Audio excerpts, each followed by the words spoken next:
कि हम तो संघर्ष इतना काटे हुए हैं एकल में कि कुछ लोग बोलते थे कि इनको भूत छा गई है कि रात रात में कौन पढ़ाता है। मैं पढ़ाता था। मैं तो एक छेरी बकरी चराता था। न मैं एकल विद्यालय के बारे में कुछ जानता नहीं था, पर ऐसे उपसंच प्रमुख लोगों ने मेरे को लेकर आए।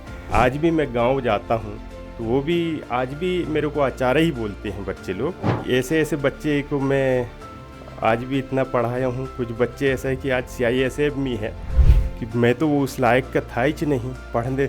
जब मैं एकल में गया हूँ वहाँ प्लस पढ़ा भी हूँ और फिर पढ़ाया भी हूँ। तो आज तक मेरी पीढ़ी में कोई प्रतिधारी थे ही नहीं मेरे परिवार में। पर मेरा मतलब एकल के माध्यम से मैं यहाँ तक पहुँचा तो उसको बहुत बहुत धन्यवाद देता हूँ। संघर्ष से सफलता का जो सफ़र होता है ना, वो देखने वालों के लिए तो लगता है कि आसान है, सरल है, लेकिन जो उसमें जूझता है, जो वो कठोर तप करता है तपस्वी की तरह, वही आगे जाके यशस्वी बनता है। आज हमारे साथ एक ऐसी कहानी है, ऐसे व्यक्ति मौजूद हैं, ऐसे शख्स हैं जो माँ भारती की सेवा तो कर ही रहे हैं, लेकिन उनकी जो पृष्ठभूमि है वो एकल के साथ जुड़ी हुई है। हमारे साथ मौजूद हैं सुरेश कुमार उइके जी, जो कि वर्तमान में आज मध्य प्रदेश स्पेशल फोर्सेस में कार्यरत हैं। और इनके बारे में मैं एक बात आपको संक्षेप में बताऊंगा, फिर इनसे विस्तृत बातचीत करेंगे कि ये 8वीं कक्षा में फेल हो गए थे, लेकिन आप सोचिए कि वो कितना कठोर तप होगा, वो कौन कौन सा मार्गदर्शन होगा, कौन कौन से लोग ऐसे होंगे जिन्होंने इनका मनोबल बढ़ाया, और फिर इनकी खुद की परिश्रम था, मेहनत थी, जिसके बलबूते पर आज ये वर्दीधारी है। और वर्दीधारियों के बारे में मैं एक बात कहूँगा कि जब भी उनके साथ होता हूँ या उनके समक्ष होता हूँ तो वो ऊर्जा, वो संकल्प शक्ति से खुद भी प्रभावित होता हूँ। सुरेश जी, बहुत स्वागत है आपका। धन्यवाद आपको। जय हिंद। सबसे पहले मैं आपसे सवाल पूछूंगा कि देखिए, आप वर्दीधारी हैं, कैसा लग रहा है आपको? मेरी प्रेरणा उपसंच प्रमुखों ने मेरे को लेकर आए और बताए कि यार आपको एकल विद्यालय में काम करना है। मैं तो एक छेरी बकरी चराता था। न मैं एकल विद्यालय के बारे में कुछ जानता नहीं था, पर ऐसे उपसंच प्रमुख लोगों ने मेरे को लेकर आए और एकल के माध्यम से जो यहाँ तक पहुँचा, एकल को मैं धन्यवाद देता हूँ। और उसके थ्रू मैं यहाँ तक पहुँचा, इसके लिए मैं शुक्रिया बहुत बहुत इसकी याद में कभी भूलूँगा नहीं। ये मेरे लिए एक प्रेरणादायक, और पहले तो मैं समाज का सेवा किया, इसके बाद क्यों ना मैं देश की सेवा करूं, इसलिए मैं देश की सेवा में करने लगा। तो मैं आचार्य रहते हुए गांव में अनेक गतिविधियों में काम किया हूं। जैसे मैंने कुआं सार्वजनिक तौर पे सभी लोग जुड़कर एक कुआं भी आज जीवित है, वो भी मैंने एकल के माध्यम से करवाया हूं। और एकल के माध्यम से मैं उपसंच प्रमुख रहा, फिर इसके बाद कार्यालय प्रमुख भी रहा।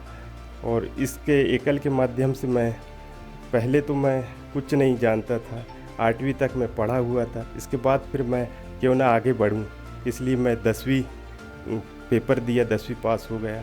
फिर 10वीं के बाद मैं क्यों ना आगे और पढ़ना चाहिए, तो 10वीं के बाद फिर 12वीं किया, 12वीं में भी पास हो गया। 12वीं के बाद फिर संघर्ष चलते रहा मेरा, तमाम भर्तियां देने लगा और संघ के माध्यम से कार्यालय में जाकर मैं रुकना रहा, और वहाँ पे तमाम लोगों की दोस्ती, अच्छी मार्गदर्शन मिला। मैं सभी आचार्य और उपसंच प्रमुख, संच प्रमुख, योजना प्रमुख, संगठन के अच्छे मेरा वर्ग भी रहा अच्छा। कई वर्ग में किया, द्वितीय वर्ग, प्रथम वर्ग, तृतीय वर्ग, सब मैं वर्ग में भी गया हूँ। और प्राथमिक वर्ग से ये रहा मेरा। और शिक्षा की दृष्टि से फिर मैं 12वीं के बाद क्यों ना आगे बढ़ूं, तो फाइनल भी मेरा कंप्लीट है, BA मेरा कंप्लीट रहा। और मैं आगे भी यहीं फोर्स में नहीं रहा, मैं SI लेवल का पेपर भी दिया। तो अच्छा, आपने बहुत लंबा एक तरीके से बताया और हमने देखा किस तरीके से यात्रा रही। अच्छा, एकल के साथ आप किस वर्ष में जुड़े थे और कितना लंबा समय आपने एकल के साथ बिताया? जी, मैं एकल से 2002 से मैं जुड़ा जब आचार्य था। तो आचार्य से फिर मैं 2010 तक रहा।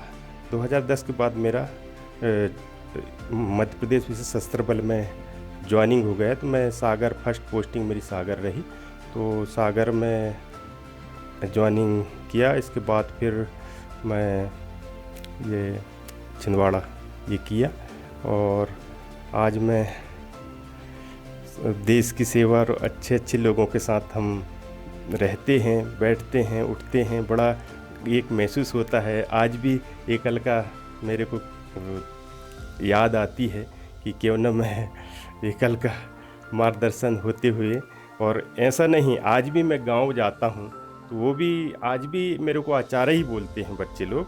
वो भी ऐसे ऐसे बच्चे को मैं आज भी इतना पढ़ाया हूँ। कुछ बच्चे ऐसा है कि आज CISF में है, CISF में है, कुछ बच्चे लोग मेरे पढ़ाए हुए वाले हैं, और अच्छे अच्छे मार्गदर्शन दिया हूँ गांव में भी। तो आज मेरा भतीजा भी अग्निवीर में गया है, मेरे ही मार्गदर्शक से हुआ है, अभी ट्रेनिंग कर रहा है हैदराबाद सिकंदराबाद में। तो ये सब जी, तो मतलब आपकी इस पूरे बात से मुझे लगता है कि एक तो आप आचार्य महोदय भी हैं और हम सब के लिए आप जवान साहब भी हैं। अच्छा, एक बात बताइए, आपके परिवार में कौन कौन है, पृष्ठभूमि क्या है आपकी? मेरे 4 भाई हैं, दूसरा नंबर का मैं हूँ, और मेरी एक सिस्टर है, और माताजी पिताजी वगैरह हैं, घर पे रहते हैं, 3 भाई लोग साथ में रहते हैं, और मेरे 2 बच्चे हैं। अच्छा, एकल के बारे में ये बताइए कि वो कुछ 2 बातें आप मुझे बताइए जो हमारे दर्शकों को आप बताना चाहें, जो आपने सीखी यहाँ से, जिसने आपके जीवन में एक बहुत बड़ा परिवर्तन लेके आए। जी, एकल के विद्यालय के माध्यम से मैं ऐसा सीखा हूँ कि मैं तो उस लायक का था ही नहीं पढ़ने। जब मैं एकल में गया हूँ तो वहाँ प्लस पढ़ा भी हूँ और फिर पढ़ाया भी हूँ और दूसरों को पढ़ाया हूँ। और ऐसा नहीं, जब मेरा विद्यालय को ऐसा बना दिया तो योजना मंडल योजना टोली भी मेरे यहाँ एक यात्रा दर्शन करके हुआ था। उसमें भी पूरी योजना टोली के सब वन यात्रा के सीमत आई जी वगैरह थी, वो भी हमारे केंद्रीय विद्यालय में हमारे यहाँ आई और देखे मतलब वो। और आचार्य रहते हुए मैंने ग्रामों में इतना ये किया था कि शाखा तक लगाता था मैं सवेरे, जो मेरा दिन दैनिक क्रिया था, तो उसी के माध्यम से सीख रहा मैं शाखा कैसे होती है। तो शाखा से ही मेरे को दौड़ना सीखा, कि वहीं से मेरे को जुनून पैदा हुआ, क्यों ना शाखा से जाते हुए मैं भी